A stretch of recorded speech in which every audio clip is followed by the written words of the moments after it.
Yeah, I think we can go ahead and get started. More people will start to file in as the time goes. But yeah, I think we can go ahead. Just want to say welcome to our first ever monthly Lunch and Learn. If you would like to take part in future VDAO Lunch and Learn events, just make sure to join the VDAO Discord and follow us on social media. These events are going to be recurring on a monthly basis and are meant to engage, educate, and raise awareness about regenerative living. Just a heads up, we are recording the event and strongly encourage you to keep cameras on. As Rob said, we'd love to see the smiling faces. It's much better than looking at a name or PFP. So again, encourage you all to turn them cameras on and engage. My name is Ben Burkholm. I am the community manager for Fifth World and VDO. Just a few things to remember during the event. We love to see people talking back and forth in the chat during the session. Connecting and learning side by side is, ultimately the goal here. We also strongly encourage asking questions.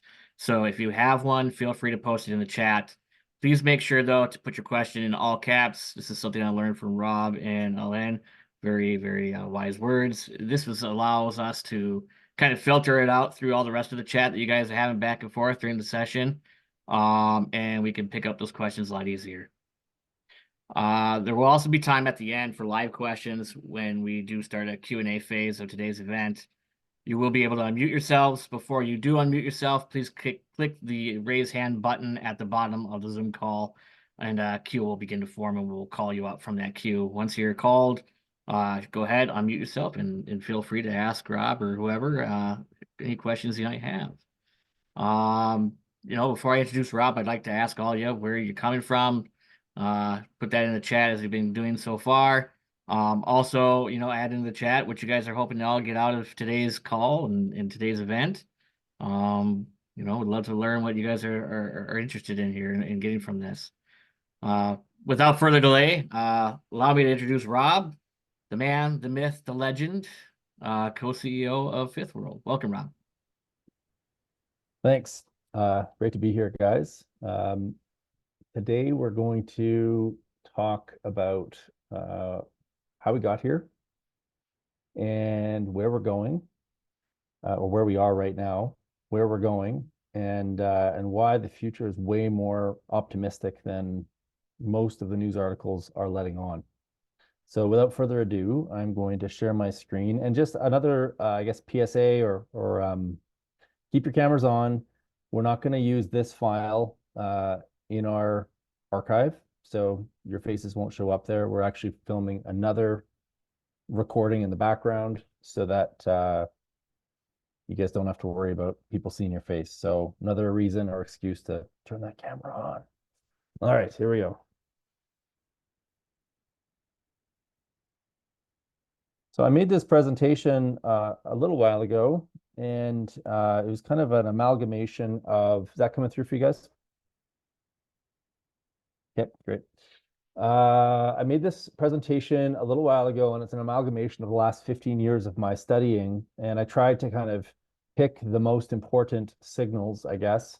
There's much more to this. In fact, I teach a 2-week course, which really only just scratches the surface. So this is a scratch within the scratch. I think it's really important to, in any system, when we're diagnosing a problem, is to spend, and in fact, it's not even my thinking, this is Danella Meadows' thinking. She talks about the importance of observation within a system. And so human civilization is one of the most complex systems that I can think of. And we've come a really far way in a very short period of time. And with every year, the complexity of our systems has increased, which just reinforces the need to spend more time in observation and testing. And we used to teach all of our programs in person, and I'm not going to give it away in case you ever come to one of our in-person events, but we used to teach this alien game where everybody would basically have one rule that they would have to follow within the game. And we exclude 3 people in the group of 30, and we put them aside and we call them aliens. So they have to go stand somewhere else while I explain the one rule to the other 27 people in the group. And as soon as these 27 people understand the rule, no words have to be spoken. They just start moving around in this blob. And the aliens then fly in, and they're given about 15 minutes to observe the system. And remember, the whole system is operating on one rule. They get 15 minutes to diagnose the problem, and then they get three experiments. And so they can run experiments on these 27 biological entities to try and deduce what is actually going on. And I have never operated or taught a class where the humans, the aliens that are trying to observe this system can understand what's going on with one rule. It's so chaotic and hard to distinguish what's going on, that they kind of get close. They get like little clues of what's going on, but they can't actually figure it out until I explain it. And I do this because it's important for people to have humility when they're observing a system, especially something as complex as what we currently live within, which is modernity, the 21st century of human civilization. And so I'm going to give you guys a few snapshots of things that have occurred over the last 14,000 years. And actually, even we can go back even deeper into history for a couple of the slides, and try and bake some of that humility in.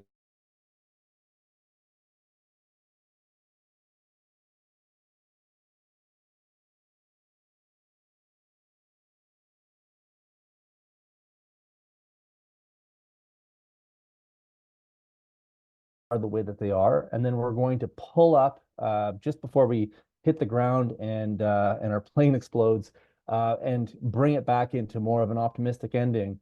And you'll see that having this pre-understanding of this knowledge of how we've gotten to where we are right now is so important, so that we can plot the right course out of this nosedive that humanity seems to be in right now.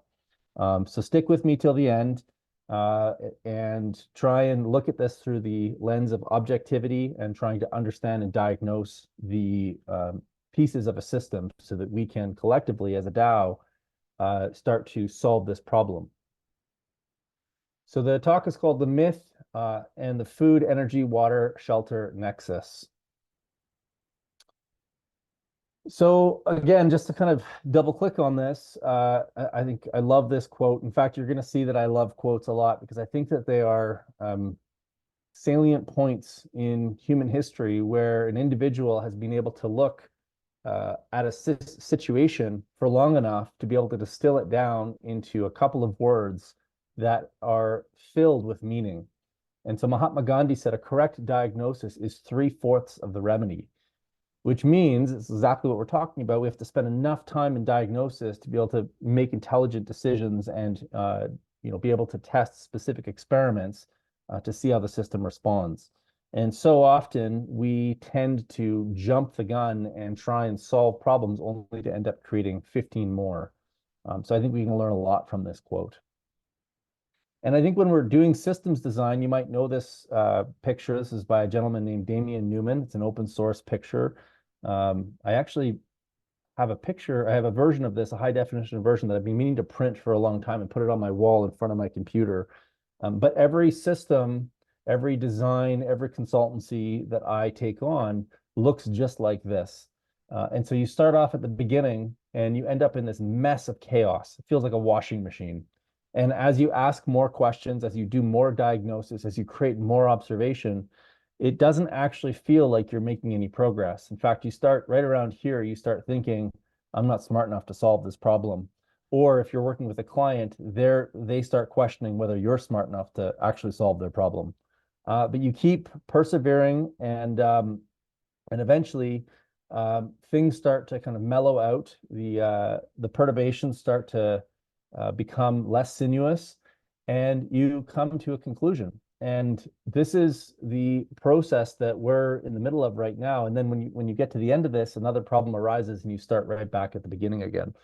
And so half of solving a problem, or 3/4 of solving the problem, is getting the diagnosis right. But the other big chunk of that is having the confidence that you've got the right process to be able to resolve this. And so this is another one of my favorite quotes: is process is more important than outcome. When the outcome drives the process, we will only ever go to where we've already been. If process drives the outcome, we may not know where we're going, but we'll know that we want to be there. And for me, this is exactly what permaculture is about. This is exactly what Web3 is about. Web3, when I look at it from my permaculture lenses, are a bunch of people saw that we needed new rails, we needed new pipes, we needed new wires. But they didn't necessarily know exactly how all those pipes, wires, and utilities were going to be used.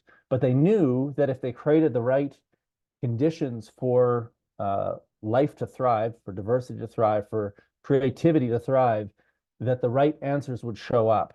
And so when we're thinking about designing systems for ourselves and for others, we want to be less focused on the outcome that we want and more focused on the process. And if we have the right tools and techniques, then we'll end up getting to where we want to be, even though we don't necessarily know where we're going.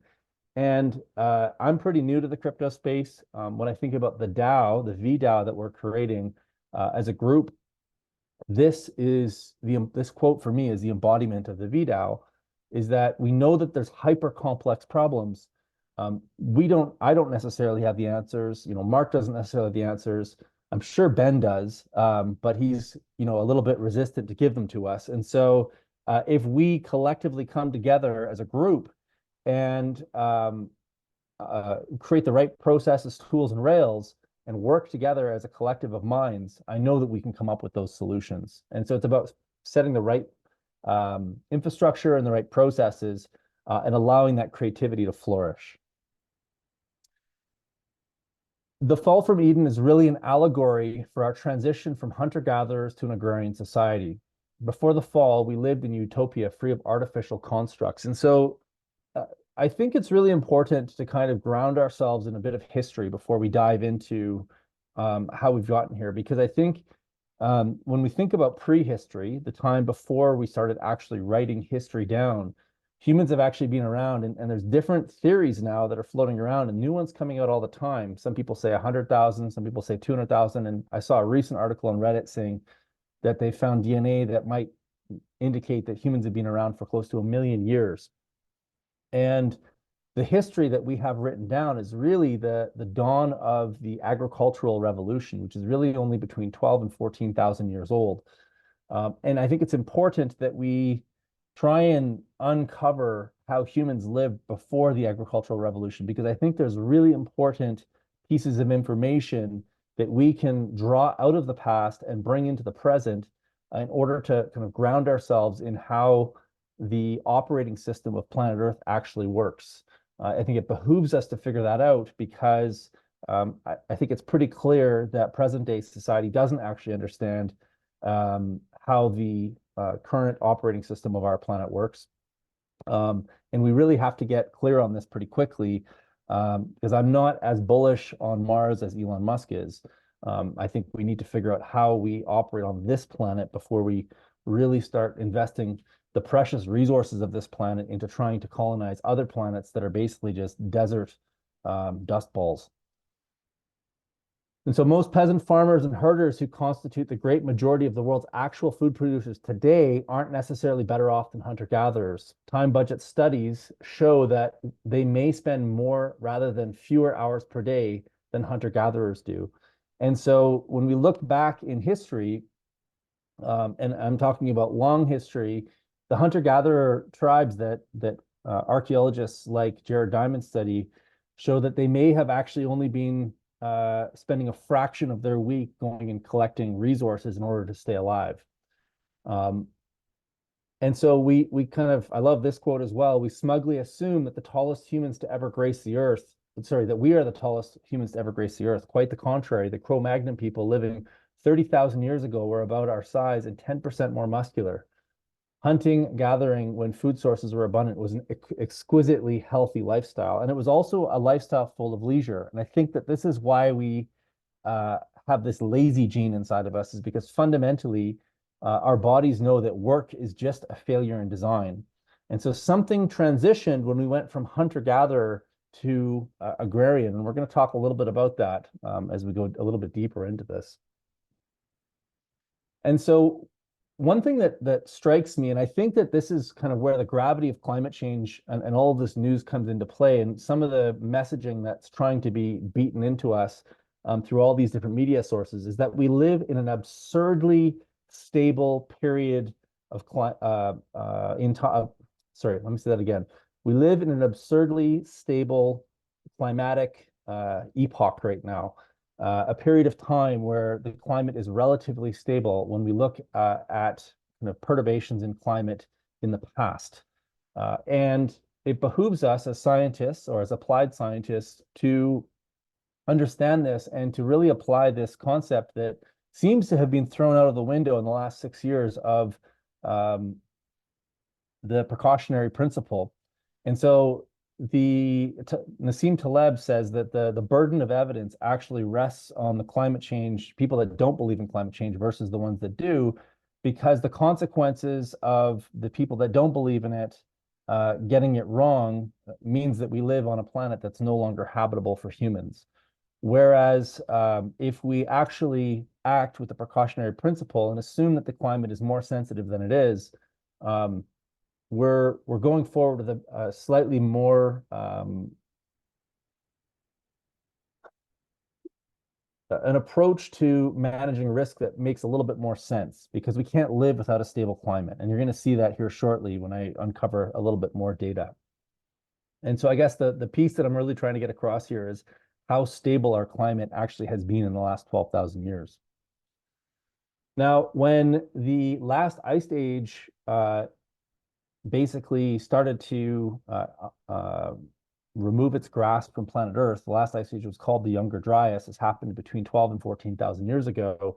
Some archaeologists predict that there was as little as 1,200 humans on planet Earth. That seems like a hard number to wrap your head around, which means that we're all brothers and sisters. And I'm going to assume in the best way, because we basically restarted our population from a very, very small genetic pool.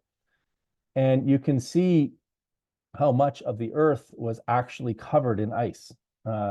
This is pretty startling because, and there's like good evidence that this could actually happen again. In fact, some scientists now, I think they're out of Norway, are predicting that the Atlantic thermal haline belt, basically the heat pump on planet Earth that moves energy from the subtropics and tropics to the northern hemisphere, specifically for Europe, but it affects the whole planet, is on the verge of collapse. And it could collapse as early as this year, which is crazy, or sometime within the next 50, which is pretty startling because that would basically push us back into another ice age. Now, I know what you're thinking. Everybody's talking about global warming. Where is this global cooling thing coming from? And this is just another indication that when we think about Danilo Meadows and system science, all systems are basically built out of stocks and flows. And right now, as a result of warming, the water coming off the Greenland ice sheet is actually changing the saline concentration off the coast of Greenland, which alters how the density of water, and essentially the prime driver of the heat pump that keeps the northern hemisphere in stable stable conditions that allow us to operate agriculture in this region. And so every system also has reinforcing feedback loops and balancing loops. And so you could argue that the water coming off of Iceland is actually an attempt for the planet to create a balancing loop, the global thermostat, so to speak, that will set us back into a cooling trend, which would completely annihilate our ability to actually operate a functional agricultural system, at least in the areas where the ice ends up settling. And where I live, ice was as deep as 2 or 3 kilometers over top of me. And so even a passive solar greenhouse isn't going to help me with a 3-kilometer ice sheet on top of my house. So I really love this book, Pandora's Seed. Spencer Wells did a great job distilling a bunch of these ideas into this book. And so the biggest revolution of the past 50,000 years of human history was not the advent of the internet, the growth of the industrial age out of the seeds of enlightenment, or the development of modern methods of long-distance navigation. Rather, it was when a few people living in several locations around the world decided to stop gathering from the land, abiding by limits set in place by nature, and started growing their own food. This absolutely blew my mind. And so these 1,200 humans that were left after this ice age realized that they were no longer able to attain all of their nutrition just through hunting and gathering. And one of these, or a group of these people, basically started taking matters into their own hands. And they noticed very interesting feedback loops when they made specific decisions within their ecosystem. And as a result of that, the agricultural revolution was born, and it completely transformed humanity in not just in terms of how we live on the planet, but our bodies changed. Literally, the physiology of the human body shifted. In a lot of situations, it got worse, not better. Our mental situation changed. We became more sedentary.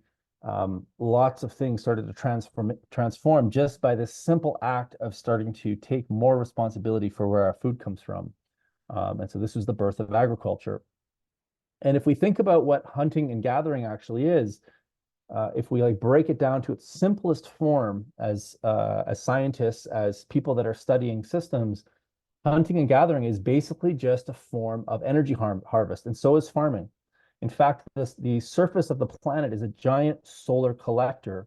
And what nature has managed to do is defy the second law of thermodynamics, which is entropy, and it has found a way to maximize its ability to turn photons into functional ecosystems that collect and store energy, that create stocks of energy in the form of cellulose, carbohydrates, lipids, that allow for food webs to form and complex life to thrive.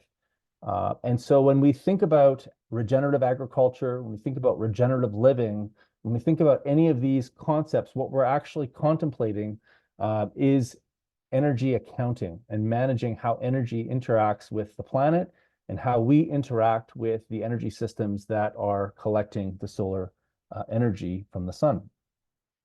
That's all this is, fundamentally, when we get to the lowest level of understanding. And so I mentioned that as humans, when we started to plant our own seeds, we noticed, even though it was very, very slow, we noticed this feedback mechanism, this reinforcing feedback loop, that when we deforested, and when I say the word deforest, I don't differentiate the removal of a forest like you see in this picture, or the destruction of a native prairie. What I'm talking about when I say deforest is the mineralization of a complex plant community through a disturbance pattern. And that could be the plow, that could be fire, that could be a bulldozer, that could be a rototiller, that could be a tractor. And so when we mineralize these ecosystems, which I'm going to call deforestation, what happens is we basically create a disturbance. And disturbance has a negative connotation, the word itself, when you think about it. But I'm going to actually kind of rebuild that word for you over the next hour, so that you can understand that disturbance, the word disturbance, is actually neutral. It's all about how it gets applied from a scale perspective with regards to whether an ecosystem moves in the positive or the negative direction. And so we would deforest, we would plow, and we would desertify. Now we noticed that when we deforested and plowed for a period of time, that as a result of vitamixing the soil or creating this disturbance pattern, that we actually ground up all the microbes, all the life, whether large or small, in the soil, which then released nutrient, because bacteria is predominantly just amino acids, proteins, and proteins are built out of nitrogen building blocks. And when we understand how plants function, plants thrive when there's an abundance of nitrogen, phosphorus, and potassium. And so what we were noticing as our prehistoric selves was that when we actually created soil disturbance, we released the bound up nutrients in life, and we created flushes of plant material, grains, which then allowed us to grow more humans. And so as more food came into the system, more humans emerged. And we know this to be true in agriculture. When you want to increase your chances of having twins in sheep, you flush them. So you give them a lot of energy dense food while they're getting ready to get pregnant, and even while they are pregnant, in order to signal the body that they have more energy and that they're able to become more reproductive. So this whole myth about we just need to grow more food to support our population is a myth, because the more food we have, the more humans we get. And so we've definitely noticed this over the last 10,000 years. So not only were we deforesting, plowing, but then ultimately, if we continue to apply these disturbance patterns over the last 12,000 years, we've noticed that we were desertifying. Unfortunately, the feedback mechanism on desertification was too slow, and we didn't have satellites and complex technologies to understand the consequences of the decisions that we were making. Plus, we were a small percentage of the overall biomass on planet Earth. And so as we destroyed an ecosystem, we just ended up moving on to another ecosystem. We did the same thing over and over again. Fast forward 10,000 years, and 50% of the trees that existed at the end of the last ice age are now gone. And the places that were the most fertile are now deserts, which you're going to see here shortly. And so this is an example of a reinforcing feedback loop that's getting worse as we continue to operate, because we're fundamentally, even though we have new tech, we are fundamentally doing the exact same stuff that we were 12,000 years ago. And I literally shed a tear as I drive around my community when farmers take out sloughs and shelter belts and tree systems in order to try and grow more grain on their field. And so they're removing complexity in the ecosystem in order to get more productivity, because the commodities market requires that of them, which means that we have not learned fundamentally from the last, or most of us have not learned from the last 12,000 years, what happens when we try to simplify these systems down in order to get a higher product or yield, which fundamentally is driven by the only metric that humans currently care about, which is GDP. So the Fertile Crescent I always find it interesting that we still have this word in our vernacular, because it is the least fertile place on Earth right now. Most of it is anyways. The only places that really have some fertility left is the Delta in Egypt, and some of the other deltas where there's still a functional water cycle. But the Fertile Crescent that we know today is fundamentally just desert. And so this was the subtropics of the past, and literally the Garden of Eden. The stories from the Bible come from this location, and the very ecosystems that was essentially created the basket or the foundation of human life to flourish over the last 10,000 years no longer sustain human life without massive energy inputs with desalination plants, natural gas and oil. And I don't think there's any coincidence that the largest oil fields in the world are actually located where our most productive plant systems were over the last couple 100,000 years, maybe even millions of years, probably millions and millions of years actually, when we think about the fossil fuel industry. And so I find this a little bit ironic, and I think it's a warning sign, and something that we can keep in the back of our mind as we think about what is the next Fertile Crescent? Is it North Africa? Is it the Midwest of the United States? Is it the steppe in Canada or in Siberia? And what patterns are we fundamentally continuing to do that are creating problems that are setting us up for failure in the future? Now, when we look back over the last 10,000 years, we can see that there are a few step changes that occurred. Agriculture begins somewhere between the 12,000 and 8,500 BC. We have plowing and agriculture, irrigation that comes a little bit later. The bubonic plague is really interesting, and I think it's something that very few people actually talk about outside of just this like nasty plague came and it killed a whole bunch of people, but people don't really dig into the details of what actually happened and why the bubonic plague existed. Some of the stories around the bubonic plague are because humans started building cities and putting open sewers in, and the industrial and the commercial and the residential zones are kind of all like smashed together. And that is definitely part of it, because it bred this uncleanliness that allowed rats and other vermin to basically thrive. And bubonic plague was carried by the rat. But what most people don't realize is that I think it was 1297 or 1282, somewhere in that range, there was a volcano that erupted, and I can get the name if people are interested and you want to study this. Actually, I think there were 3 volcanoes that erupted in that year, and it was the largest emission of particulate in the environment that we know of over the last 10,000 years, and it actually caused a mini ice age. And so there were massive crop failures and starvation, and so everybody's body was weakened because they had less food going around. And so it created the perfect breeding ground for a bacterial plague, and ended up knocking the human population back quite a bit. And the reason I think that's so interesting is that we live in this fairyland right now where we think that technology will overcome everything that we do, and that we are not susceptible to volcanoes and aerosol ejections into the atmosphere. Somehow we've kind of evolved beyond that.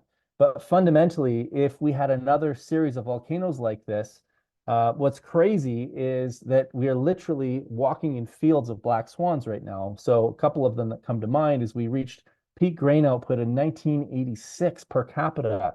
There's about 18 months of food on planet Earth at any given time.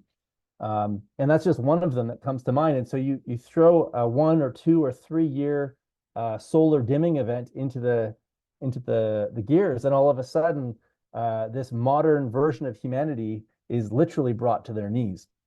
Now, shortly, at least in geologic time afterwards, the Industrial Revolution begins, and with that, all sorts of new innovations start to emerge. And so Justin von Liebig ends up figuring out how to synthesize, the first person in the world to synthesize acid.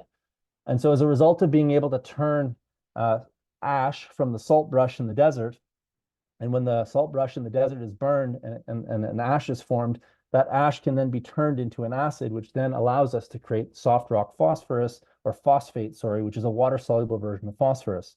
And we start seeing the ability to control the macronutrients that go into agriculture. And so this was an enormous technological breakthrough that fundamentally changed how humans operate on the planet. And this basically birthed the barrel theory of yield, which is what we're still operating on today. And we're now finding out that yield is actually more nuanced than this theory. But when you look at conventional agronomy, we still fundamentally use these ideas. And so that the amount of yield a field can produce is limited based upon the limiting nutrient that's available to the specific plant. And so as you solve each of these nutrient deficiencies, your yield goes up, essentially. And so by adding nutrients to the field, the water level, which is yield, can increase. And so this is a very reductionist approach to managing yield. And there's definitely truth in this, but like as I said earlier, it's more nuanced than just adding water-soluble nutrients to a system. So in addition to kind of unlocking our ability to manage nutrients in an agricultural way, we also discovered fossil fuels, coal, oil. Watt invented the steam engine, which was able to turn stored energy in fossil fuels and basically build a form of a heat pump, which was a steam engine, in order to do work. And now all of a sudden, our agricultural and our industrial pursuits were no longer bound just by our ability to put labor to productive use. Otto invented the gasoline engine, the Otto cycle, and Diesel invented the diesel cycle. And so now all of a sudden we had new technologies emerging that could take energy and put them to productive use, which was another massive step change in how humanity operates. And most people don't realize this because the majority of our civilization are completely energy blind, meaning that most people have zero understanding of how energy works and how ubiquitous it is, ubiquitous to modern civilization to operate, because everything that we do touches oil, or oil touches everything that we do. In fact, 1 barrel of oil, 50 gallons, 200 liters, has about 25,000 man-hours of labor. And at current market prices, that roughly turns into about $0.004 per hour deployed. So basically, we can think of oil as embodied labor, and the cost of deploying that labor, even though we think $86 a barrel, which I think is what it was today, is expensive historically, when we look at it for the work that it does, it's actually very, very inexpensive. And there's this kind of myth that we're going to suddenly, transition over to electric cars and all of a sudden it's going to solve our oil woes. But if you look at this barrel, what you'll notice is that every barrel of oil produces a certain fraction of every one of these petroleum outputs. And so you can't just process a barrel of oil and not get the gasoline. And so we fundamentally have to understand how to create this energy transition that we're in. And I believe that we can do it. I don't think I could authentically operate in fifth world if I didn't, but it's not going to be just put electric cars on roads. It's going to be a little bit more complex and a little bit more nuanced, as we're going to find in all of the answers that we're seeking right now. I think this is really important because, as I said at the beginning, this is about the energy, water, food, and shelter nexus. Oil touches our shelter, it touches our food, it touches our water, and all of these things are very, very closely linked. And so when you pull the lever on energy, it pulls all the levers on everything else that we do. So energy in early tractors multiplied our labor pool. So now all of a sudden we weren't just stuck with using horses and animals to create traction. We all of a sudden could take control of the amount of labor that we were putting into agriculture. And this was shocking because, I mean, fast forward to today, the amount of energy that we consume on the world would be equivalent to adding another 400 billion humans into the system if we were going to translate oil into human labor. So now we had the ability to add additional fertilizer to our fields, and we had the ability to add an almost unlimited amount of labor into dumb machines. I use the word dumb because they're not because they were dumb machines, but because they don't have computers in them. And so all it allowed us to do is push more material faster with less humans. So now one human could operate a much, much larger piece of land, which did a couple of things. It changed our feedback mechanisms. It changed our ability to connect with nature. Obviously, there's a lot of noise and a lot of smoke. And so it's fundamentally started to change our relationship with the very land that we were working. Now, in addition to engines and phosphorus, the Haber-Bosch process was invented. This is the same gentleman that, maybe I shouldn't use that word. I don't know, it's very controversial to connect Haber and gentleman together, but he also invented the chlorine gas of World War II. So he was a very intelligent or smart chemist. Unfortunately, chlorine gas was not a very good use of his intelligence. Although we still use that technology today in herbicides, pesticides, and chlorinating our water systems, but obviously it was used for much more nefarious purposes in the wars. As we had the ability to turn natural gas into nitrogen, we also had another step change in productivity because now we could supplant the nitrogen and phosphorus that the microbes were providing and bring it into a water-soluble form, which allowed us to have a step change in food production again. And so you can see that world population ties very closely into our ability to put nitrogen on the land. And in fact, some scientists have said that 50% of the proteins in your body are directly linked to synthetic nitrogen made with the Haber-Bosch process. And so you can think about the opposite of that as well. If we run out of natural gas or the ability to generate nitrogen fertilizers, are we in deep trouble? And I'll give you a quick answer to that. The answer is no, we're fine. But we have got to create a paradigm shift if we're going to actually fundamentally move back to a more natural nutrient cycle. And that's going to take some time and some education. Now, this wasn't all bad news. As we had the ability to bring in fertilizer, synthetic fertilizer in tanks, people, again, another story people don't really remember because it was so long ago and most of us were not alive then. I would actually argue that nobody probably on Earth was alive during this period, but it's called the Great Horse Manure Crisis of 1894. It's kind of cut off a bit there. And so before we had engines and before we had fertilizers, everybody drove around on horses. And so the car was a huge technological improvement, which solved all sorts of problems because now all of a sudden you didn't have to manually haul the manure out of cities. You didn't have flies everywhere nesting in this manure. The cities didn't stink of horse poop.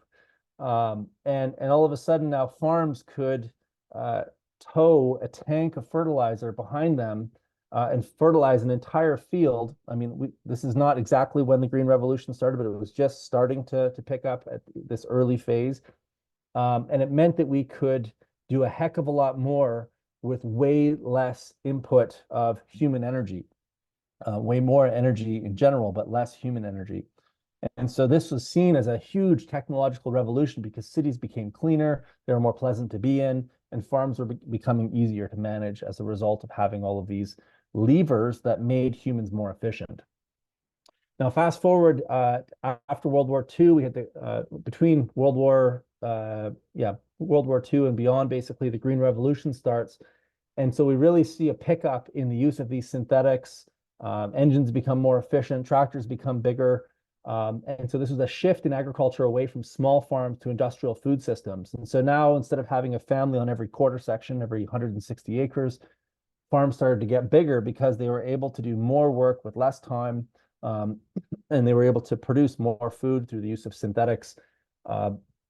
And we saw the removal of mixed animal and livestock systems towards monocrops. And so people started to specialize in corn or soy or cattle. And so we actually start to see the disintegration of mixed farming into their individual components, which is really just an expansion of Henry Ford's idea of the division of labor. And so the division of labor starts to impact the way that agriculture operates. And unfortunately, nature is not a factory. And so as a result of these disintegrations, we start seeing problems emerging very quickly. Nature needs to operate as wholes, not as individual components or production lines. So this allowed the replacing of human labor with machines and herbicides, and it increased soil erosion, biodiversity loss, ground and surface water contamination. And so now for every ton of grain we produce in North America, 7 metric tons of soil is eroded into the ocean, which is why we have, one of the reasons we have dead zones growing all over the world is the result of treating ecosystems like factories. And we started having alarm bells. And so Rachel Carson wrote The Silent Spring. The real wealth of a nation lies in the resources of earth, soil, water, forests, minerals, and wildlife. And people started to question, at least for a period of time, whether the approach we were taking was right. And this was, I believe she was the primary reason that DDT stopped being used, at least in the Western world. But there's pretty good evidence that DDT then got shipped off to Africa, which some people say was a technological boon for people living in Africa to manage malaria. But obviously, there's other consequences of using chemicals like DDT. And yet we still continue to use chemicals. And this, for me, is one of the things that causes the most cognitive dissonance, is that we've somehow come to a conclusion that it is a smart idea to spray the food that we're going to eat with neurotoxins, hormone disruptors, and other chemicals that have massive implications on our gut microbiome. I think this is one of the most powerful places that DAOs can actually play, because it opens up the possibility for decentralized science, which is science for the people, by the people, as opposed to science that drives a specific kind of commercial outcome and creates a case for doing things in a specific way. And I think that some of these tools that are being formed in the blockchain community are actually going to open up our eyes to new ways of doing things and democratize better approaches. We knew this a long time ago. Franklin D. Roosevelt said, "A nation that destroys its soils destroys itself." And when you look at Scientific American, they put out an article not that long ago saying that we have about 60 crop cycles left on Earth, which is not very much time. It's like within my son's lifespan. And so we've got to figure out how to change our relationship with our soils and with nature, and ultimately how we consume calories. And we can, again, this is obviously correlation, and correlation is not causation, but I think we can draw some strong conclusions from this graph, where we can see the foodborne minerals on the left-hand side, and then specific additions of kind of step changes in agriculture. So the mechanization of farming, we saw a decrease, and this makes sense because microbes make relationships with plants. And so when a plant needs a certain mineral, it literally communicates with the microbes. There's actually a communication system we've identified in the soil microbiology. And so a plant will ask a specific microbe for nutrients in exchange for sugar that the plant makes through photosynthesis. So as we mechanize farming, we kill off those life communities in the soil. When we add ammonium nitrate, this is an anhydrous product, and so it's attracted to water. And so some scientists have gone so far as saying the addition of anhydrous ammonia is actually dehydrating the microbes that are left over, which is actually what creates the plant response. And so anhydrous ammonia kills off more of these microbes. And then as we add pesticides, herbicides, and fungicides, we're literally creating war. And in fact, if you look at agricultural chemical names, they all have, they're all named after chemicals that have war connotations with them. And in fact, Monsanto originally was a weapons manufacturer for both of the world wars. And so they transitioned to an agricultural company, but the chemicals that they use still maintain those war concepts within their name. So if you just Google right now, common agricultural herbicides, pesticides, and fungicides, and look at their names, you'll see that they're very much branded as chemicals of warfare.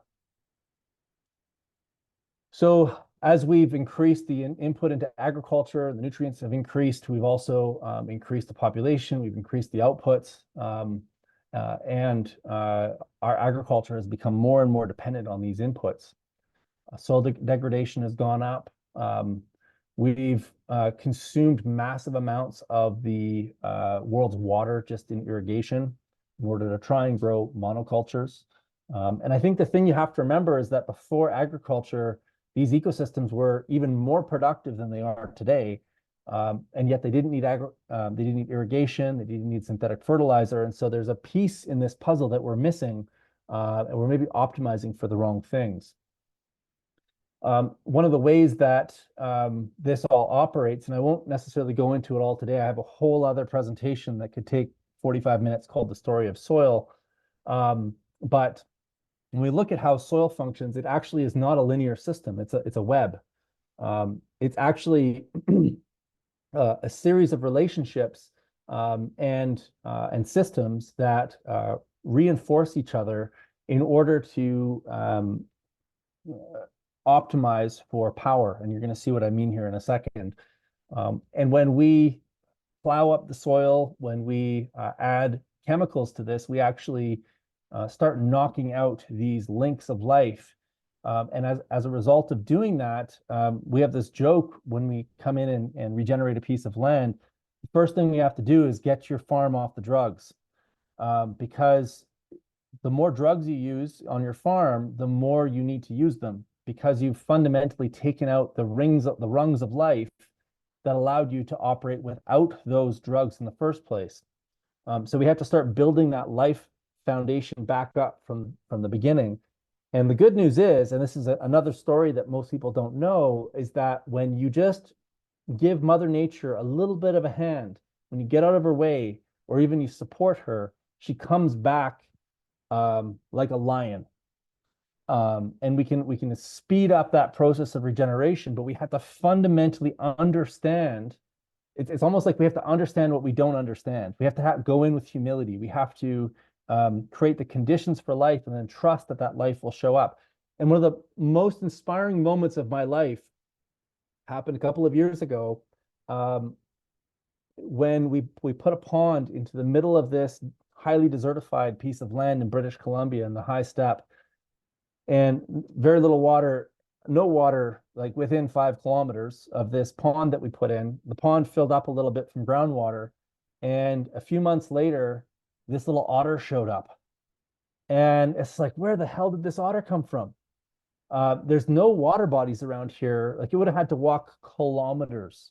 And so for an otter who's safest in the water to take a risk and walk that distance to come to that pond was just like the most inspiring thing I've ever seen, because it's like, was the water communicating with the otter? Could the otter smell the water? Like, what in that mind of that otter made it want to go and do that?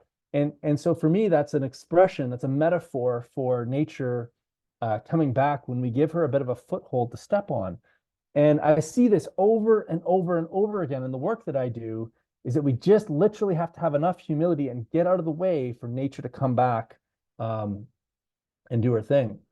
And so agriculture optimizes for efficiency, not resilience. And so we've literally designed all of our fields and agricultural systems around dumb machines. And again, I mean the word dumb by they don't have computers, they're not nuanced, they can't understand the difference between one plant and another. I know that's changing with AI, but even the way that we're applying AI is optimizing for efficiency and not resilience. nature optimizes for power and anti-fragility, and I'll get to what that means here in a second. Now, the problem is that in addition to like peak soil and all of these other things, we're literally on the cusp of running out of energy. Phosphorus is going to run out sometime between now and the next 100 years. Natural gas is not much better. Uranium is not much better. And so we're literally reaching limits to growth in all of our systems. And very few people are talking about this because people don't fundamentally understand how connected all of our systems are to energy. And one of the problems or barriers for people to understand this is scale. And so there's a physicist I was recently listening to that said that if you continue to grow our system at 3% per year, assuming that we would be able to find whatever resources we want, within 400 years, we would need a Dyson sphere around the sun. And there's not enough minerals in the entire solar system to build that Dyson sphere, nor do we know if it's even possible. And then if you grow at 3% per year from there on out, within 1200 years, you'd need all the energy in the universe. And so a lot of the kind of big visionary people in our society right now are making crazy claims about all of these civilizations that we're going to have across the galaxy, which maybe will come to fruition. I'm open to being wrong on this. But there's a few physicists out there who have done the math and are saying this doesn't quite add up. There's some fundamental flaws in your understanding of materials and how energy works, and ultimately the second law of thermodynamics. And so if we use this as a thought experiment, if we look at a beaker full of food and we put a microbe in there that doubles every minute, and there's 60 minutes of food in this beaker, at what point will you be through 50, at what point will you be through 50% of the food? So there's 1 hour of food in here. The microbe doubles every minute. How long will it take until 50% of exactly 59 minutes? And so in the last minute, 50% of the food gets consumed. Now, if I put two beakers up here, how much more time did I just buy?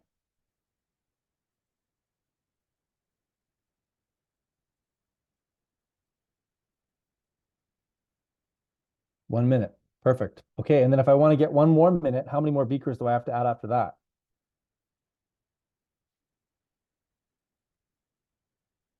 Two, exactly. And so there's the exponential function right there. And so we don't know where in our extractive history we are right now. Like, when do we reach that last minute?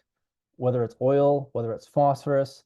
And so, there was a recent discovery of phosphorus in, I think it was in Norway or Finland.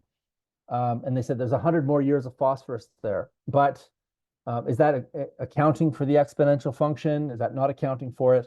And so like these massive new discoveries of oil that we find don't really, it's hard to kind of put any kind of meaning to it, because we've literally consumed since 1998, I believe, till now, we've consumed half of all the petroleum that humans have consumed in the entire history of the petroleum industry. And so the rate of extraction is increasing, which means that even though you have more, because it's depleting faster, you need even more in order to keep up. And so at some point, the math just doesn't work out.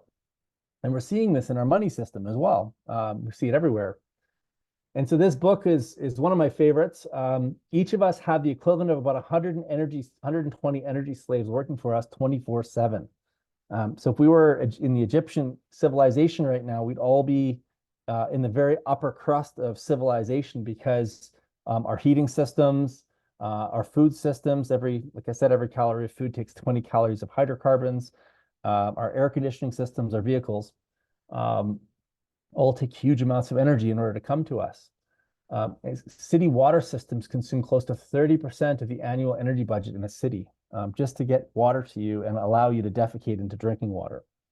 And so this is a real problem. Our houses cannot maintain themselves without massive energy inputs, because we're literally using fuel that can make steel to keep our houses warm to 21 degrees Celsius or 72 degrees Fahrenheit.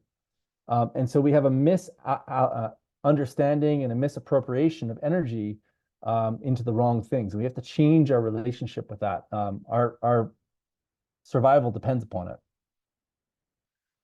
So I'm going to just play a video for you. I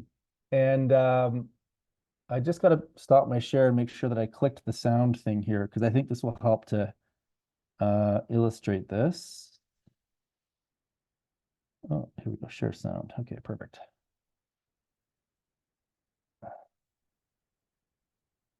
Let me know if the quality's coming across. If it's not, you guys can watch it on your own, and it'll be a very insightful video for you here. It's only 3 minutes long. Actually, I don't even know that you need the silence. You just need to be able to read. I'll narrate it for you guys. Look at the size of this beast. Huge. They must be Scottish. Actually, I think he's Russian or Ukrainian. Look at the size of those quads. So 700-watt toaster. This is a typical toaster that any of you would use. Some of them might be a little bit bigger than this. And ready? they've connected the toaster and the bike together. So I see bikes on the bike to generate electricity to power the toaster. Okay. Everyone on positions now.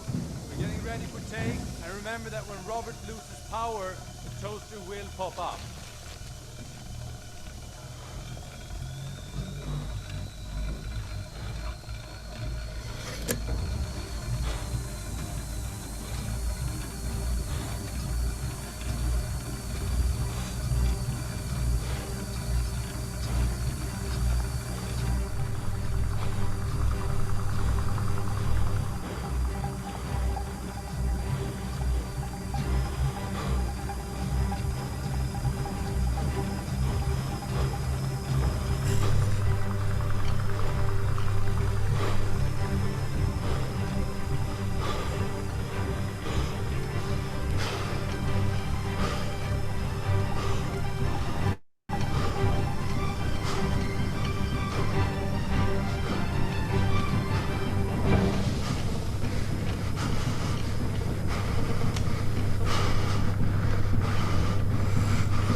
You can feel like taste of blood in your mouth. Want to lie down? My legs hurt. Yeah, Put them up. The monster is beaten. So the average house uses about 30 kilowatt hours a day. And imagine how much energy you'd have to generate just to bake the bread, let alone toasting it. And so I find that is a really great explanation for folks. Just a sec here. I'm going to stop my share again. Just get this back up. Sorry, it's being funny here. nobody can believe how Oh, I lost my presentation. Just give me 2 seconds here, folks. All right. So yeah, I mean, it's energy it's everywhere. We don't think about it, and it does more in our life than we can possibly imagine until you start kind of digging into all the different things that it does for us. And so we really have got to get a little bit more versed in how energy functions so that we can make different decisions in our life. So I'm going to flash up here a few slides here. Let me just get back to Zoom.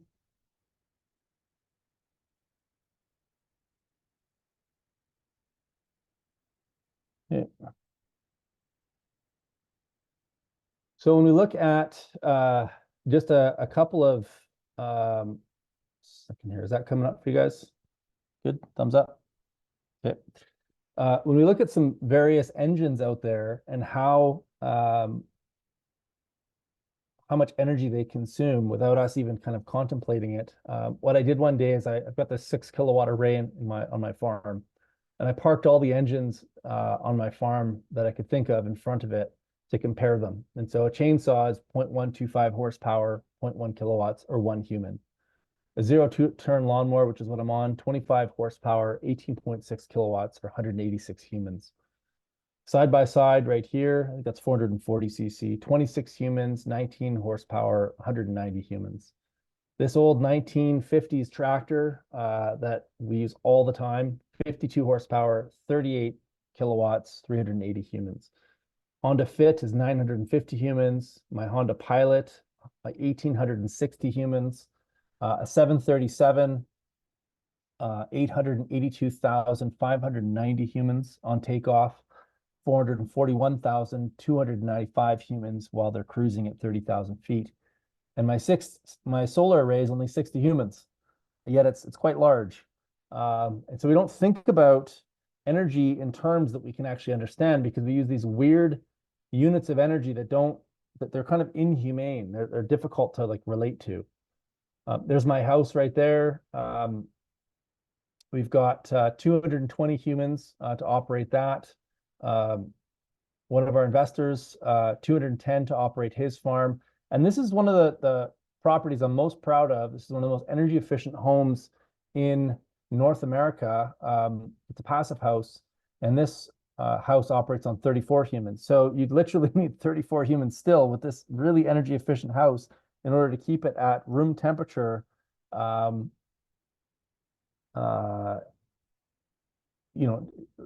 without having to put fossil fuels into it.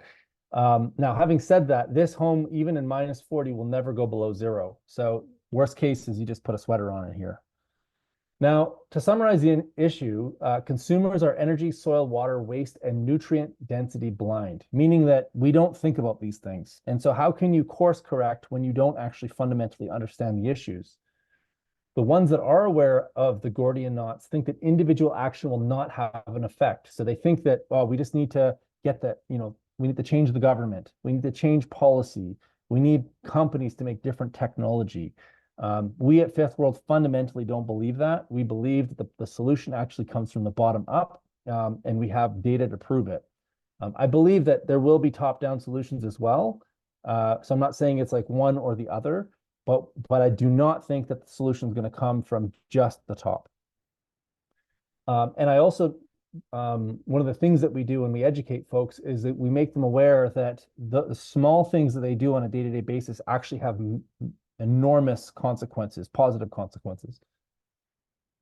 There's a lack of commercialized options available, or options that are available, or the options that are available are too expensive. And so, so when we think about solar, for example, it's difficult for people to kind of grab a hold of that. And so sometimes there are technologies that are available, but it's difficult for people to get access to them. But there are very, very much lower hanging fruits that you can engage in that don't require huge investments.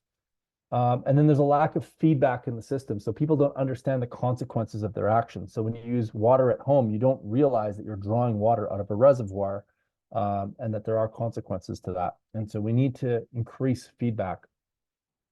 So when people overcome their blindness, they make change. There's lots and lots of science that indicates that bottom-up solutions actually have enormous positive consequences. There's huge opportunities to ride these liabilities and make options available. And so we can look at the liabilities in society: waste energy, waste heat, any kind of stranded asset essentially can be another opportunity in the system if we just look at things in a slightly different way. And when consumers get dashboards, they have constant feedback of the decisions that they make and their behaviors change. And so there's a great example of power companies that started posting the amount of energy their neighbors used. And if their neighbors were using less energy, they gamified the power bills, and people started using less power. So people are not inherently destructive. They just lack feedback. And I really love this guy. He's written a lot of great books. One of my favorite is What Technology Wants. And he says the future will be shaped by optimists. And so we have to understand the problems, but we have to also work towards solutions. We can't get stuck in the problem space. In fact, when we get stuck in the problem space, all the blood flows to the croc brain in the back of our head. We need to get out of the fear-based space, and we need to understand the problems, get out of the fear space, and let the blood come back to our prefrontal cortexes, which is why we need to be solution-oriented, because that's where the solutions come from. So the tragic reality is that very few sustainable systems are designed or applied by those who hold power. And the reason for this is obvious and simple: to let people to arrange their own food, energy, and shelter is to lose economic and political control over them. We should cease to look to power structures, hierarchical systems, or governments to help us and devise ways to help ourselves. And so Bill Mollison was the founder of the co-founder of permaculture and the system that I teach and have been teaching for the last 15 years. And one of the things that really resonated with me with permaculture was that it was not about being a victim and subject to all of these other forces around me that I had no control over. And so it forces you to say, like, what is my sphere of concern and what is my sphere of influence? And so you cannot criticize anybody else for what they're doing or not doing if you don't figure out how to make yourself better. And so the prime directive of permaculture is the only ethical decision is to take responsibility of our existence and that of our children. So don't point fingers at other people until you're perfect. And then get your house and garden in order so that it shelters and feeds you. And if enough people do this, the problems start to disappear, because all of a sudden you don't have all of these consumers, you end up having producers, and the system fundamentally shifts. And I used the word called disturbance at the beginning. There's a common kind of meme, I guess, in permaculture, which is everything gardens. And what that means is that every species on Earth manipulates their ecosystem to their benefit. Beavers take down trees, which looks horrible if you don't know what's actually going on behind the scenes. And in fact, people kill beavers because they don't want their trees getting cut down. But if you fundamentally knew what the beavers were doing, the act of them cutting down trees and blocking up streams and creeks increases the background biodiversity by up to 28 times.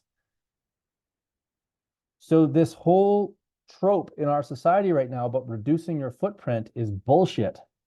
Because what they're saying is that, if you really fundamentally read between the lines, what they're saying is that humans are inherently destructive and we have to minimize our footprint, which is the wrong message, in my opinion. It's like telling beavers to stop cutting down trees because they're doing harm. So we have to take a more holistic look at what disturbance actually means. And we have to start asking ourselves, if the most negative thing humans have done on the earth is make a nuclear bomb, what's the most positive? What does optimizing our footprint mean? What does not living in guilt and starting to understand that we are nature? What is everything gardens for humans? And so we don't need a solution, we need a new paradigm. And so there's 3 paradigms we've identified in our current society. The degenerative paradigm is what was described in that documentary, The Corporation, where they talk about why corporations are actually psychopathic entities. And it's all about, how do I get more stuff for myself? The opposite swing of the pendulum is the sustainable paradigm, which is what we're moving into right now. And so you'll notice in the degenerative paradigm, we're on the top of nature. The sustainable paradigm is a guilt-driven narrative where we're on the bottom of nature. We're less than nature. And if you kind of read between the lines on all the words around the sustainable paradigm, the logical conclusion that you come to is that the only way for this planet to go on is without humans. We don't agree with that. And so we believe that a new paradigm is needed, which is the regenerative paradigm. And so we're not above it, we're not below it, we are part of it. And in fact, we have enlightened self-interest, meaning that it's in our best interest to partner and be good neighbors with nature, because we do not have the tech to replace the forests of Earth. They do a better job of cleaning the air than we ever will. And they also defy the laws of entropy because they get more complex over time. We do not have better solar panels than complex ecosystems. Nature does that better. And so we have to return the function back to the water cycle. So water is central to life, and when we partner with it, otters come back, trees come back, and it does it almost effortlessly. And we can actually design our properties, we can place our structures and our roads in ways that reinforce the water cycle, which is the opposite of what's happening right now. In fact, most cities are patterned after deserts, not after rainforests. If we started thinking about what would a city look like if it was patterned around a rainforest, it would look very different than most of our cities. We need to return function back to the nutrient cycle. It produces way more nitrogen than we ever will with the Haber-Bosch process. And in doing so, it actually creates conditions for more life to thrive, which is the opposite of how we currently manage our nutrient cycle. And I love this quote: in the face of overwhelming odds, I'm left with only one option. I'm going to have to science the shit out of it. And by science, I mean that we have got to understand our ecosystems to figure out where we fit within that community of life. And so immature ecosystems like the front lawn are defined by low diversity, annual plants, competition, parasitism, nutrient leakage, export, fast change in water export by drainage, which are fragile and high resource use. Where mature ecosystems like old growth forests are built out of high diversity, perennial plants, cooperation, mutualism, nutrient circulation, on-site consumption, slow change, and water export by evaporation. And they're resilient and they have low resource use, and there's no garden gnomes running around managing those forests. They do it all on their own. And so how can we take the brilliance of an old growth forest and use it in the way that we design our technology, the way we design our homes, the way that we harvest water, the way that we generate electricity for ourselves? Because nature is clean, green, and sustainable and gets more complex over time, not the opposite. And so until we disprove the laws of thermodynamics, we should live within them.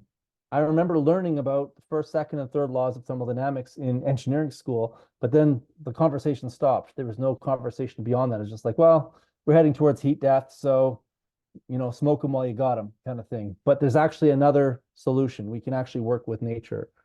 A new human ethic needs to be adopted: care of earth, care of people, and future care. Our homes should be designed to collect, harvest, produce, and conserve, as opposed to just consuming. And so if you think about a mortgage is death pledge in French, and they constantly consume energy. And so they literally enslave you into a system where we could design houses that actually free us and improve our quality of life. Waste or exhausts are always new opportunities for new cycles and yields. And so we should stop thinking of waste as a construct. There is no such thing as waste in nature, just in current human nature. And food should be grown close to where it's consumed, and waste should be cycled where it is created. And so if we look at this as an example, something that concrete you can wrap your head around, this house harvests its own electricity. It harvests its own thermal energy for heating and showers. It has its own rainwater collection system. Behind the scenes, there's a root cellar to store its food. The waste gases from your farts in the bathroom and your exhaust gases from your kitchen feed the plants in the greenhouse. The septic effluent gets treated through our gray water cell so that our wastewaters are actually growing bananas. And then those wastes then get accumulated and then sent out into our food forests, which are perennial gardens, which basically become a verdant Garden of Eden.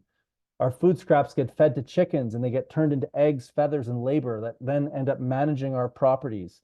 And the system gets more complex and more valuable and frees us up over time because we've got the design right. And so work is a failure in design. One of the most fun projects I've ever worked on, this is the same really low energy house that I designed. We had a passive solar greenhouse. We called this a poop belt because the shelter belt actually grew off the septic effluent. So every time they flushed the toilet, the trees grew better. The trees could be harvested on an annual basis, and that biomass could be used to supplant or provide some of the thermal energy that the house required. So literally our toilets were heating our houses. It had all of its own electricity coming off this solar array. Stormwater management became a fishing pond and a place for the family to hang out. We had a garden over here in order to produce food, and on the inside of the shelter belt was an orchard to produce fruit. And then this passive solar greenhouse allowed them to bring the tropics into their backyard. So instead of going to Cancun, they could just walk across the property. And so we can literally build properties that become havens, lifestyle pieces that are better for us, but in times of difficulty, they actually become insurance policies. We should design our food systems that, oh, the slide came out funny. We should design our food systems that maximize power. And so nature basically is trying to capture every photon that hits the earth, which is why we have multiple layers in a forest versus a monoculture in a field. This is the fundamental operating principle that Howard Odum figured out. He's the father of the ecological engineering movement. And so we should maximize power in all of our ecosystem functions. This is where our food comes from. Nature can show us the way. We don't have to reinvent the wheel here. We should design communities that collaborate. So imagine living in a community where people agreed with these ideas. This is one of the fundamental principles of the VDAO, and this idea of a regenerative living movement. Bill Mollison said that a people without an agreed upon common basis to their actions is neither a community nor a nation. The people with a common ethic is a nation wherever they live. And I believe that humanity is ready to embrace this concept and to shed the shackles of the old models and start living in a more collaborative and conscientious way that recognizes that people that work with nature are actually very self-interested individuals and not the opposite.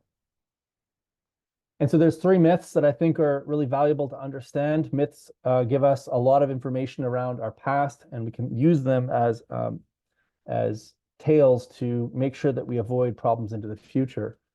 And so the Sword of Damascus was a story of a king that recognized how fragile his situation was, and the sword hung over his head, held up to the ceiling with a hair of a horse. And one of his friends asked if he could, wished that he had the power and wealth of him. And Damascus literally gave the throne to this individual because he didn't want the sword hanging over his head. And so this is a myth of fragility. And we have built a civilization around fragile constructs that at any small perturbation, those systems fall apart. And we saw that in COVID. The myth of the phoenix is a myth of resilience. And so resilient systems are indifferent to volatility, but over time they will degrade. And so a sidewalk is a great example of this. If you chip a sidewalk, it still functions as a sidewalk, but over time it'll chip away into nothing. And the myth of the hydra is the myth of anti-fragility. And so when you cut one head off the hydra, you get 5 more in response. And so when we think about our human body, when we think about ecosystems, these systems are fundamentally anti-fragile. When we create the right amount of disturbance, they get stronger. If you put too much disturbance into them, they get weaker. And so we can think of these 3 myths in terms of how we design our houses, how we design our cities, how we design our communities, how we design our financial systems, how we design our food systems. The thing is that when we get the design wrong, we expose ourselves to black swans. And so black swans are fundamental in humanity. When they happen, they fundamentally change the course of history. They're unpredictable and they're massive in scale. So Fukushima was an example of one. The thing is that we can't predict when black swans are going to occur. All we can do is we can understand whether or not our systems are black swan prone. And so if I asked in the chat right now, if our food system was fragile, resilient, or anti-fragile, what would you say? Fragile. What about our money system? What about our water systems? Okay, and so the only thing you can say about a system, because black swans are unpredictable, is that if all the things that you depend upon in order to have a high quality of life are fragile, then that means there's black swans lurking. And we can't ever predict what thing will actually fundamentally set that system off balance. But what we can say is that if the food system stopped functioning tomorrow, because every city has about 3 days of food in at any given time, it's going to be a really big problem for you. And so our job as designers and system scientists is to understand how we can intervene in that system to move it from a fragile state to a resilient or anti-fragile state. And ideally do it in a way that doesn't end up harming us. So having a year's supply of food is a great example, because by buying bulk, you're probably going to eat better because you're not eating all that crap from Uber Eats and all the restaurants that are filled with sugars and polyunsaturated fats. You're going to have to cook from scratch. You're going to buy in bulk, which means you're going to get a better deal. And then in the event that the food system collapses, you've got a year's supply of food. And if everybody had a year's supply of food on Earth, then it doesn't matter that there's only 18 months of grain in our stockades at any given time, because now there's 18 months there, plus everybody has a year's supply of food. And so we're in really good shape.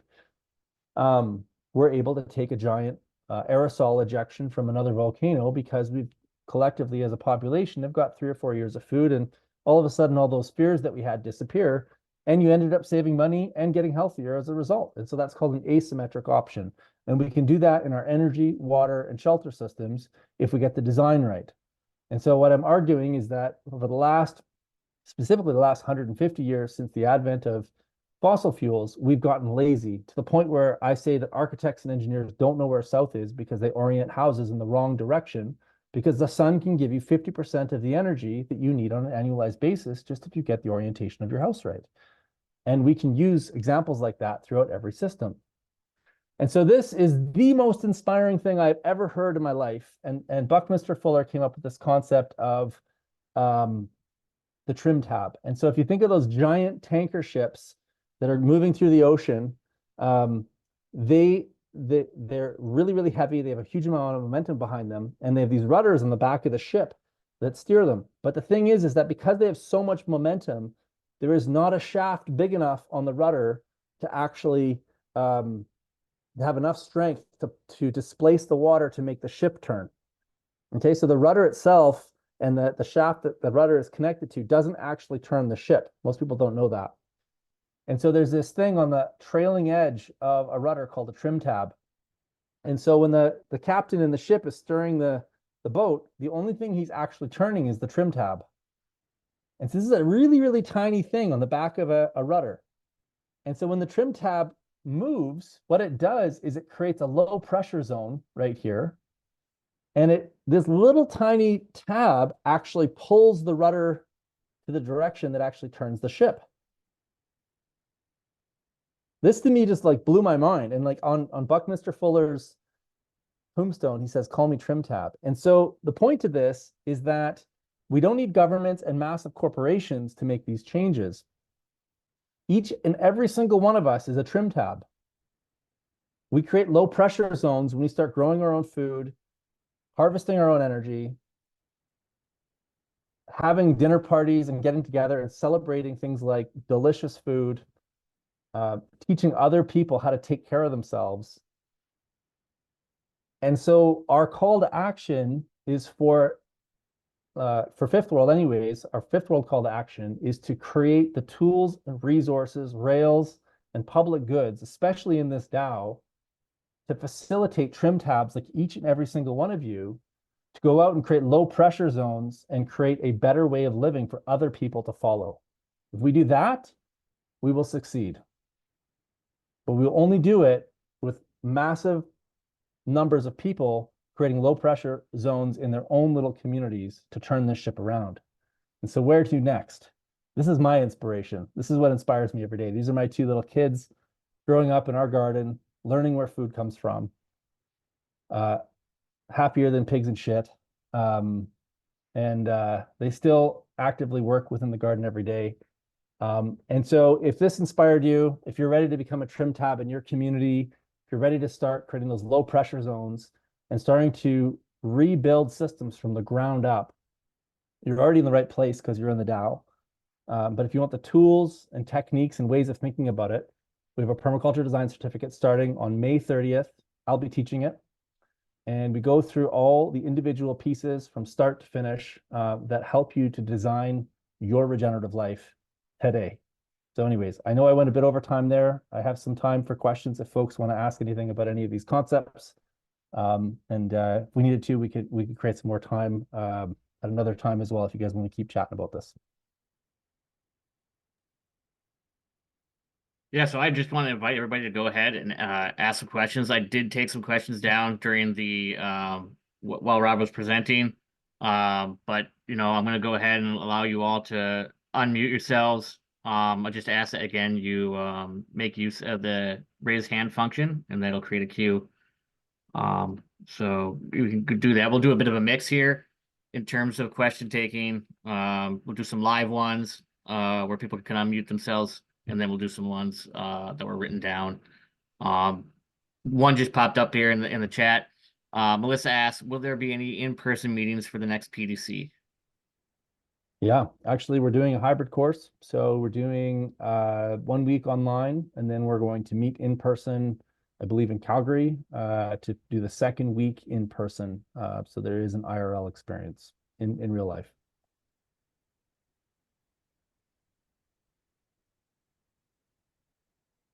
And then we had a question coming from Ishmael. How do we live in a way that supports creating old growth where we live? Well, I need to know about where you live, but there's lots of really interesting. So if you live in a city, in fact, Adrian, who's on the call right now, you can wave your hand, Adrian, has a food forest in his front yard. And so if we fast forward 100 years from now, if we start thinking of 7-generation thinking again, which is not currently in our culture, at one point that food forest will be an old growth forest. So that's in a city, and Calgary is actually kind of cool because they have public food forests and orchards all over the city, which is kind of cool. The Seattle is getting has a 15-acre food forest called Beacon Food Forest. So in larger communities, there's lots and lots of land that's totally underutilized. And in fact, it's really interesting. I got a call from an environmental designer maybe 8 years ago who said, can we feed the world, with the land base of planet Earth, like in cities? Actually, no, he said, can we feed the world in cities? And I said, I don't know. I've never done the math. And I said, I think we probably could, but I don't know. So I'm going to do the calculation. And he's like, no, we could never do it. And I'm like, okay, well, then why are you asking me? And I said, what kind of assumptions are you making? Are you assuming we're going to have our golf courses, we're going to have front lawns, we're going to have these giant parks that get totally underutilized? He says, well, of course, we're not getting rid of any of those things. I'm like, so you're thinking that if the world is starving to death, we're just going to kind of keep those things alive? And he's like, yeah. And I'm like, okay, well, I'm going to do the math. So I got some stats for the United States. There's enough lawn grown in the US, and I made some reductionist assumptions. I assumed that we would convert our lawns into wheat fields, just so I could get a caloric output, but we would not do that. We would do food forests and permaculture gardens and all that stuff. But if we just grew all of our lawn to wheat, we could grow enough calories in the US for everybody in the US to eat a 2,000 calorie diet per day off of one crop for 2 years, just on the lawn. And so then, to go back to your question on old growth, if cities started to grow a big part of their food, we could then turn the farmland outside of the cities back into perennial grasslands out of soy and corn. And here's another really cool statistic. If all of the land from North Dakota south to the Gulf of Mexico, east of the Mississippi, was converted back into perennial grasslands, instead of growing corn, soy, and wheat, the US would be carbon neutral overnight without changing any of its behaviors. So we could go back to growing, we can all eat T-bone steaks, and solve the climate crisis and grow our vegetables in cities. And then the other interesting thing is that if we did that, the amount of gasoline used in the United States just to cut the front lawn is enough fuel to drive a Hummer 21,000 times around the planet. So we'd also save an enormous amount of energy as well. And so this is an example of how bottom-up thinking gets totally different answers than top-down control. So yes, there's lots of ways that we could encourage more old growth to come back and to preserve the old growth that's there. But we have to stop depending upon other people to meet all of our needs. More of us have to be producers and less of us have to be consumers. And that doesn't mean all of us have to go into farming. It might just mean a backyard garden. It might be a food forest in your front yard. It might be a beehive on your roof. There's so many different ways that you can engage with nature that benefit you and society at large. I think that's kind of a good segue into another question coming in from Melissa. At this point in the climate emergency, the common thought is that individual actions no longer have enough impact. What is the next step if we have to get from A to Z? What is the first biggest step we could take to get to B after the PDC, of course? Follow the prime directive of permaculture and take your house, get your house and garden in order so that it shelters and feeds you, and take responsibility for your actions and that of your children. And then inspire the crap out of other people to do it for you as well. And so when we were living in Calgary, we used to host monthly potlucks at our house. We had a pizza oven in the backyard. Best way to inspire people to grow their own food is to get them to pick it out of your garden and put it on a pizza that they then shovel into their mouth. We have got to make this movement taste better, be more fun, and engage people through lifestyle and not through fear.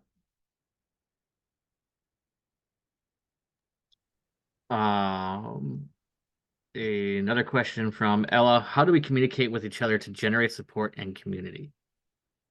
Be kind and talk to people. Don't judge them. Show by example. Gardner asks, is there a list of where food forests in urban, semi-urban locations exist? Is there an ideal surface area required for a public good community food forest? You can make a food forest out of one tree and a bunch of shrubs. So, I'm reading this paper right now, actually. Its title is Restoring the Earth's Damaged Temperature Regulation is the Fastest Way Out of the Climate Crisis. Cooling the Planet with Plants is the Way. And it's all the science around how trees fundamentally change weather. We've been debating this for the last 50 years, and there's another paper now that's just come out to confirm our suspicion on this. Plant trees everywhere. And ideally, plant things that feed you, so you don't need to rely on apples coming from New Zealand. Let the people in New Zealand eat the apples that produce in New Zealand. And then there was one more question that I have written down here, also from Melissa. This had something to do with something that was said earlier. How does Spencer Wells fit into indigenous practices? Is he specifically talking about Europe?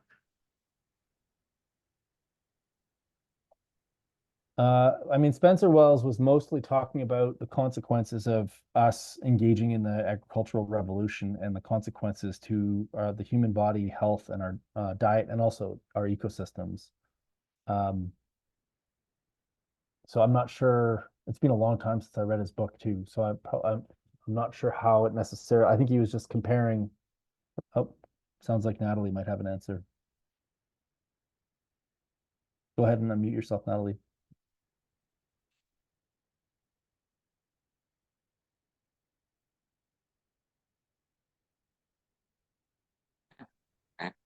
Sorry about that. I'm just dealing with a German Shepherd right now. I did not have an answer.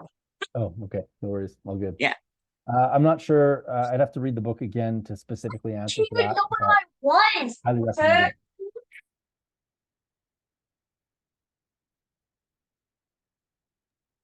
I think that's all I've got so far for written down questions. Again, if anybody has any questions they'd like to ask live, we definitely encourage you to go ahead, raise your hand, and fire away.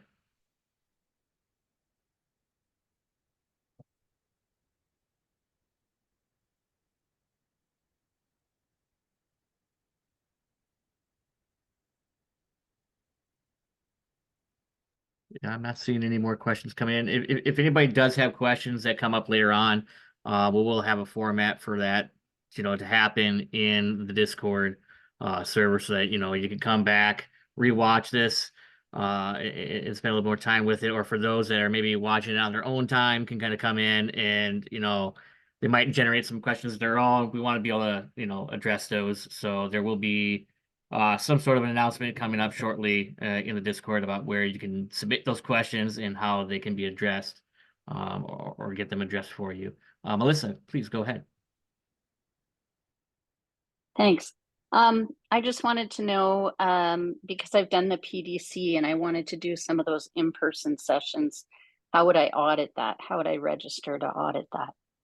There will be a separate registration for past PDC students that want to do the in-person backend. So just stay tuned to the website for that. Thanks. Yep. Looking forward to connecting with you.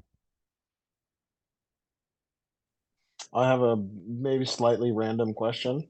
Sure. Thanks so much for the information, Rob. It's a really good vibes. Tracks super hardcore. I find myself very curious about the other nerds that I'm here in the call with, though. So, like, what is the more appropriate forum to interact with these nerds and get to know who else is sort of down with this action that we're gearing up for? Ben, Alan, do you guys want to talk to that? Yeah, I can touch on it a little bit, at least on my side of it for VDAO. Yeah, definitely get involved in the Discord. We have the ability, if you're looking to contribute, there's a channel on the Discord server called Apply Here, which will be an informal process that will put you in contact with Chris, and he can help you along with that. Other than that, following us on, socials, and just staying active in the Discord and being active in the community is really, a good way uh to connect with others that are, obviously in the same sphere and the same space and are well aligned with the mission. Maybe Chris can even speak a little bit more on that, or Elaine. Yeah, I'll jump in. If you want to have specific conversations with permaculture nerds in particular, we've got a whole community of those. Go to portal.vergepermaculture.ca. That's the platform we use for all of our courses and stuff. It's our educational arm, and there's loads of nerds hanging out there. So I'd love to welcome you. Dope. I mean, that would be amazing. That's just that, like, in keeping with the whole vibe of resiliency, this time is very precious, right? Of like synchronous human attention, same direction. Like, so I just want to like suck the marrow out of that shit. So I'll see you nerds around. Yeah, Bardo, go ahead. Hi, so I'm new to regenerative lifestyle, but we do have a garden here. I'm currently in St. Louis, Missouri. My question is, maybe I don't know who's going to help me here. Like, is the DAO needs? I'm not a permaculture nerd yet. I'm trying to learn from you guys. I've learned a lot, so thank you so much. Rob, the beef I use is farm raised here from a local farm in St. Louis. And me and my boyfriend really want to support local regenerative farms near us. As a person who's been in the DAO governance side, should I reach out to Ben to contribute, even if I'm not an expert in regenerative lifestyle, but I'm in the crypto and the women in blockchain space? So is there a way for me to collaborate? And also, second question is, how can we be more exclusive? To be honest, I want to see more a divergence of like diversity and inclusivity in this call. That's just me, because I think I'm the only Asian here. But so I also help out with the Black communities here in St. Louis, near Ferguson, and how I can spread that through word of mouth with the Black communities I'm involved. Thank you. So as far as like, you're already living a regenerative lifestyle because you're trying to buy local, and we all bring different skills and resources into constructs like the DAO. So just participate in conversations, and when we do permaculture design, we do something called needs and yields. And so everybody has needs and everybody has yields. And a good system designer has the ability to connect those needs and yields together, and then watch how those systems evolve. And that's all the DAO is. It's essentially just a system that has tools and resources to create meaningful connections between individuals that have creative ideas to solve prescient problems. And so you're already living a regenerative life. You're in the right community of individuals.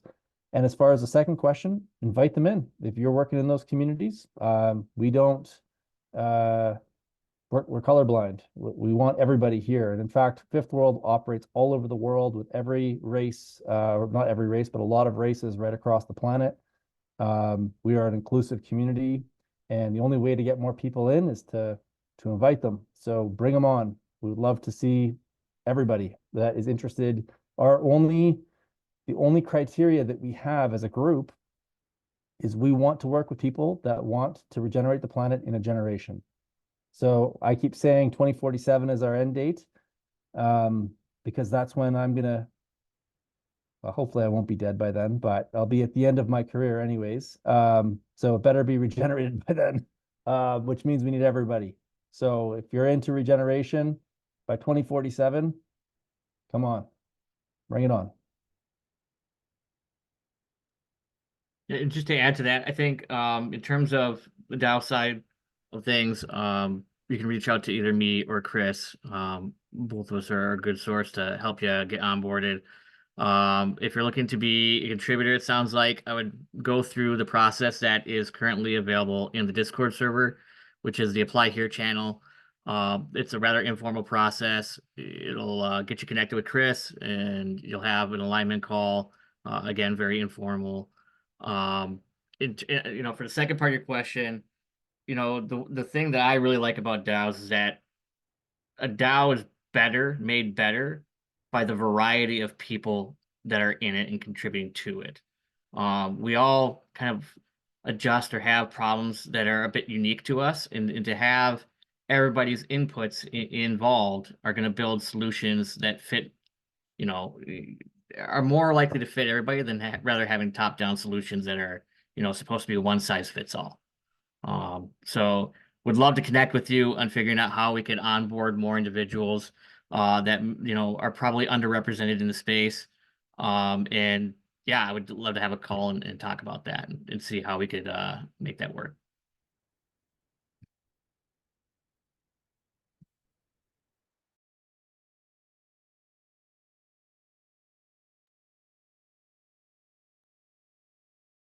You're on mute then. I'm just putting a link to the paper in the chat here about plants and climate change and how that influences global climate. If we don't have any more questions, I think we could probably wrap it up. I would just, ask that everybody make sure to follow VDAO on Twitter or X, formerly known as Twitter. Join our Discord. Attend our weekly events. We always have an event going on, whether it's a community call, lunch and learns like today. There's a thing called a Community Voices event that we're going to be hosting next week. That's going to be every month as well, and that's where members of the community come together in kind of a peer-to-peer type of learning environment where a few members will take a particular topic that they have a great interest in and experience and knowledge in, and share that with the community. And then the last half of that is like an open-ended discussion about that topic where we can ask, questions and dive into it a little bit further. So definitely invite everybody to attend those events. Chris, do you have anything else you'd like to add? No, I think just to thank everyone for coming along and to thank Rob for such an amazing, engaging presentation. Just like so fascinating, like some of the stuff that has come up today. And I think, like Jeremy was saying, like this VDAO is all about collaboration. It's about sharing ideas. This is the start of a conversation. There was a lot of information in this topic today, in this talk today, and we want to continue digesting that, bringing that into the DAO. If you want to engage further on the education side, then you can go and engage through Verge. The PDC is an amazing course. I've done it myself in the past, and I can highly recommend it. I learned so much. So we're all for that, and yeah, just welcome everyone into the DAO so we can continue these conversations and learn from each other as we move forward into the future. So cheers, guys. Thanks, folks. See you again soon.